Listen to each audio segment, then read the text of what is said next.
నేను ఇక్కడ బాగానే నవ్వుతున్నా కానీ ఆ రూమ్ చూస్తే నిజంగా మీరు చిచి ఇంత గలీజ్గా పెట్టుకుంటావా అని అనుకుంటా. ఒక్కదాని వల్ల కాదు అక్క, నువ్వు వచ్చేసి అని మా పిన్నిని పిలిచిన. అమ్మయ్య, మా పిన్ని వల్ల ఇవాళ బతికిపోయినా. ఏమైంది అక్క, పైసలు అన్నిసార్లు లెక్క పెడుతున్నావు? లేదే, పండుగలు వస్తున్నాయి, మొహం మొత్తం ట్యాన్ వచ్చింది, బ్లీచ్ చేయించుకుందామని అనుకుంటున్నందుకే దాచిపెట్టుకుంటున్నా పైసలు. బ్లీచ్ వల్ల చాలా సైడ్ ఎఫెక్ట్స్ వస్తాయి. స్కిన్ ర్యాషెస్, పిగ్మెంటేషన్, స్వెల్లింగ్ కూడా వస్తుంది.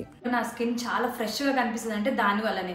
నువ్వు కూడా యూస్ చేయి. అంటే డర్మ్ డాక్ వాళ్ళది 2% kojic acid night cream with 3x power. ఇంట్లో కోజిక్ యాసిడ్ తో పాటు నయాసినమైడ్ అండ్ అల్ఫా ఆర్బ్యూటిన్ ఉండటం వల్ల బోన్ పిగ్మెంటేషన్ ని ఫేడ్ అవుట్ చేస్తుంది, డార్క్ సర్కిల్స్ ని లైటెన్ చేస్తుంది, అది కూడా ఓవర్ నైట్ లో. వింటర్ లో ఇది బెస్ట్ నైట్ క్రీమ్ అని చెప్పొచ్చు. మనం పడుకునే ముందు ఇది అప్లై చేస్తే లోపల వరకు వెళ్ళి మన స్కిన్ కాంప్లెక్షన్ ని కూడా బ్రైటనింగ్ గా చేస్తుంది, స్కిన్ కి నేచురల్ గా రికవర్ చేస్తుంది అండ్ పిగ్మెంటేషన్ ని రెడ్యూస్ చేస్తుంది. డిఫరెన్స్ మీరే చూసేయండి. ఎంతో మంది డర్మర్స్ సజెస్ట్ చేసిన ప్రోడక్ట్ ఇది ఏ స్కిన్ టైప్ వాళ్ళైనా యూస్ చేయొచ్చు. ప్రోడక్ట్ ట్యాగ్డ్ బిలో వచ్చి చెన్నై వాళ్ళకి 2 hours లోనే డెలివరీ చేస్తారు.